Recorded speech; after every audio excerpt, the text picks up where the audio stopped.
This video is a summary and analysis of Goodnight Punpun Volume 1. Please be aware that it contains spoilers as well as discussion of abuse, depression, and sexual content. Goodnight Punpun is by definition a slice-of-life story. However, unlike most Japanese slice of life, the series delves deeply into misanthropy, nihilism, and depression. But the story doesn't start out like this. In fact, it starts out quite innocently. Innocence can be defined as one of the following: freedom from legal guilt of a particular crime or offense, freedom from guilt or sin through being unacquainted with evil, lack of knowledge, or a euphemism for virginity. Most children feel as if they're innocent growing up, and by definition are, but around adolescence they undergo new experiences that make this feeling disappear. While the way this happens differs for everyone, there are certain scenarios or feelings tied to innocence that most people can relate to.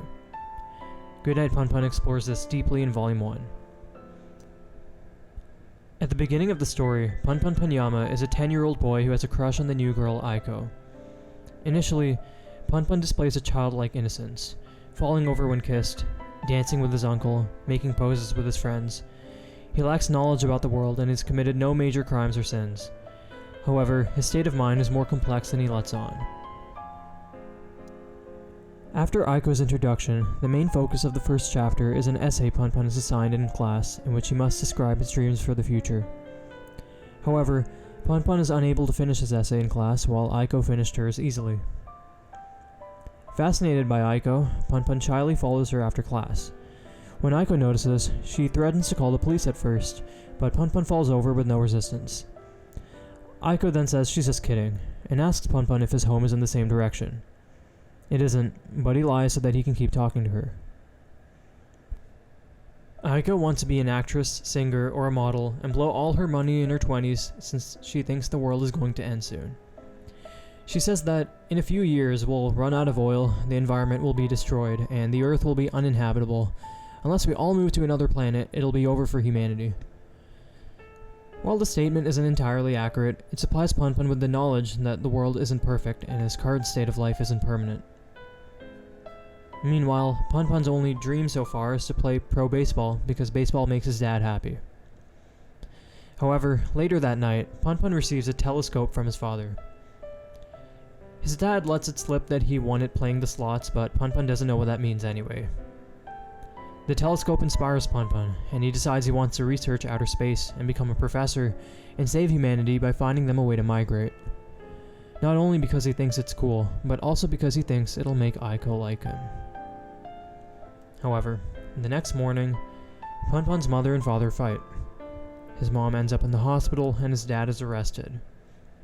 The day after, when Punpun has to present this to the class, he freezes up, afraid that someone will laugh at him in front of Aiko, and lies.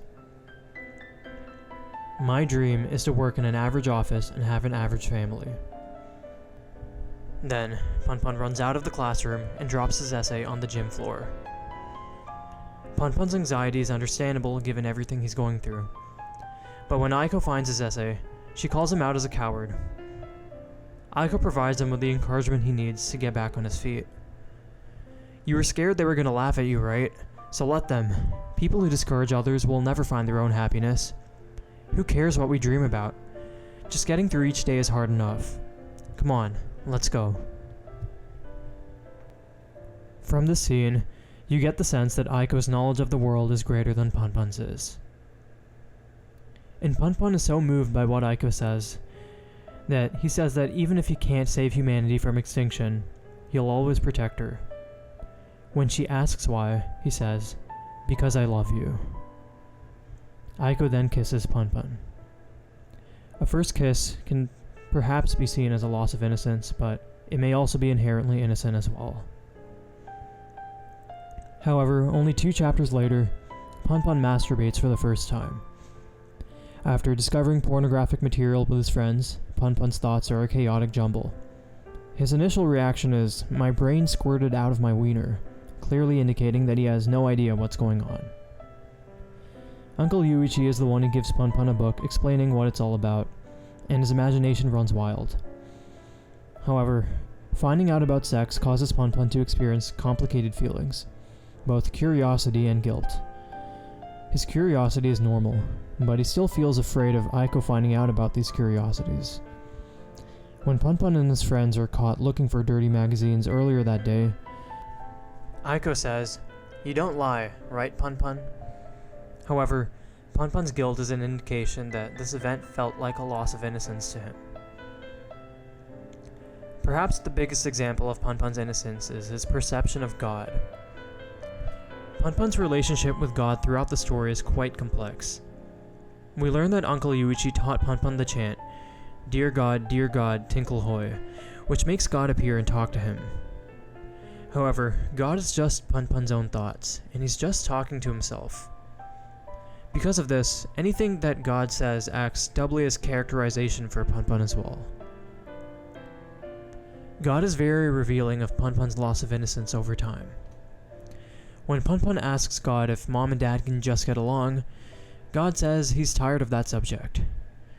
Furthermore, God tells Punpun that he can do whatever he wants when he grows up, and that the possibilities are endless, but that he shouldn't grow up to say this with a straight face. This suggests a greater amount of cynicism within Punpun than we're initially led to believe. Aiko and her mother are dropping by houses in the area together, and they end up at Punpun's house. Uncle Yuichi and Aiko's mom have a massive argument about faith when she reveals that she's in a cult, culminating when Yuichi shouts at the top of his lungs that there is no God, the second that Punpun walks in. Given the characters involved in the scene, Punpun, Aiko, Yuichi, and Aiko's mother, this scene has layer upon layer in retrospect. When Aiko sees Punpun, she immediately runs away, but Punpun runs after her. They both run for a while, and Punpun can't catch up. However, Aiko eventually crashes into a man riding a bike and falls down a flight of stairs, bloodying her nose. She's heartbroken that Punpun found out about her mom, and laments over how her mother's cult caused her to be bullied at previous schools. Furthermore, she doesn't believe in Punpun anymore, because she learns that his house isn't in the same direction as hers. When she's about to leave, she takes off the shirt that she's wearing over her dress, revealing bruises from apparent physical abuse. We now see the gap between Punpun and Aiko more than ever. Aiko says that she's going to her uncle's place in Kagoshima.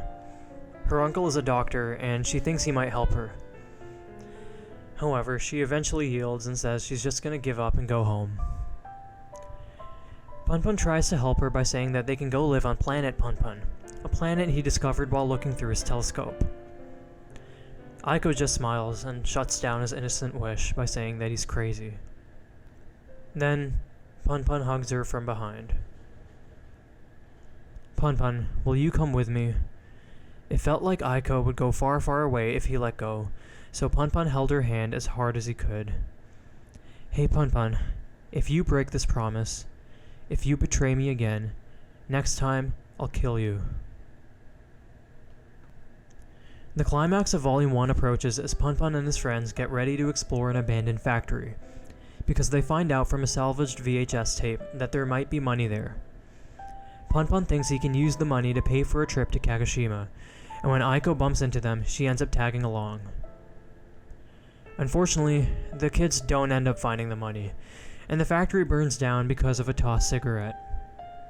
Punpun faints after this, and in his dreams, we get to see when Uncle Yuichi first told him about dear God, tinkle hoy. Punpun got lost chasing a shooting star, so when Yuichi found him, he taught him a chant that would always summon God for good, innocent children like him. However, thoughts of Yuichi saying there is no God are blended into his subconscious, making him confused. Down the line, we see that Yuichi may have had a larger influence on Punpun than either his mother or his father did, and mostly in a negative way. The outright denial of God by the one who gave you your faith to begin with is sure to impact your development. When Punpun wakes up, his friends surround him, and he gets a moment of peace. As they go home, holding hands, they see a beautiful view of the Milky Way, forever to be one of Punpun's most treasured and innocent memories. Despite his failure to acquire any money, Punpun gears up to bring Aiko to Kagoshima after their last day of 5th grade. When Punpun grabs his bike and prepares to leave, He starts shaking, assaulted by anxiety, torn between letting her down and being a runaway 10-year-old. After all, Aiko's request is completely unreasonable, but Punpun can't find a way to communicate this to her. Whether Punpun would have gone to her or not is left ambiguous, but he ends up being unable to go after his mother jumps off a fire escape in the hospital. Punpun and Uncle Yuichi get in a taxi, and initially, Punpun is relieved. He thinks about how great it would be if Aiko got scared and didn't show up. He fantasizes about how he could get to tell her that she's a coward, and he starts to feel better. And then Punpun looks out the window. Aiko's at the bus stop, crying. Suddenly, Punpun's self-hatred comes crashing down. Having to accept that he left Aiko at the bus stop, he begins to fall into a depression. Just like that, the summer break is over, and Punpun doesn't see Aiko until after the break, but by then everything has changed. Ultimately, it seems as if Punpun breaking his promise to go to Kagoshima was the loss of his innocence. By definition, he's no longer free from guilt. But even aside from this, his knowledge of the world's depravities has greatly increased since the beginning of the story. From this point onwards, parts of Punpun are unveiled that we were somewhat aware of but hadn't seen in full. Punpun goes through a temporary change in character design after this too, reflecting his mental state. After summer break, Punpun tries to talk to Aiko, but she's lost all trust in him. Despite how impossible it would have been for two 10-year-olds to get to Kagoshima, things seem different from her perspective. Aiko was likely still being abused at home, and Punpun was too cowardly to help her. All Punpun manages to say is, "I don't want to die, I'm sorry." But his words fall on deaf ears. Punpun tries to chant, dear God, tinkle hoy," but even in his imagination, God shows up to laugh at him and then disappears. Punpun thinks, what a piece of shit. At this point, Punpun bumps into his father for the first time since his parents fought. He's really happy to see him, and his dad goes on to give him some advice on dealing with Aiko, telling him that he should believe his love for her is real. But after talking for a bit, he tells him he can't get any closer to the house. Trying to sound cool, he tells Punpun that he's going to America to be a test pilot for NASA, and says that he can see Punpun whenever they want despite that. But at this, Punpun thinks, liar. When Punpun goes home to check on Planet Punpun, it's no longer there in the night sky. The next day, the divorce between Punpun's parents is finalized, and his family name is changed to Onodera. Punpun gets on his bike and takes off. He thinks to himself that no one could possibly understand what he was going through, and he decides to become a grown-up starting that day. Punpun returns to school after hours, and he notices a deafening silence while walking through the empty hallways, thinking to himself that this is what the world looked like after humanity had been destroyed. But as he keeps walking, he hears the choir, with Aiko singing in it. He returns to the gym where he once kissed Aiko, and falls asleep on the ground. When he wakes up, it's getting dark out. As Punpun gets home, his mother chastises him at first, but then consoles him, causing him to cry uncontrollably.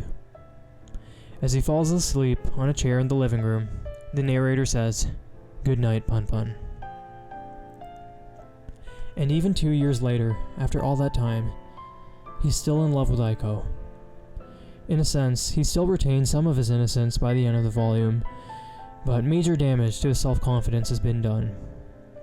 It's partially caused by Aiko, but it's mostly the results of the adults in the story: Yuichi, Punpun's mom and dad, and especially Aiko's mom. The adults around Punpun and Aiko cause them to endure more pain than they should, and the signals the beginning of a downward spiral for both characters. Thanks for watching. If you like this video, I'll be sure to make some more in the series. Have a great day.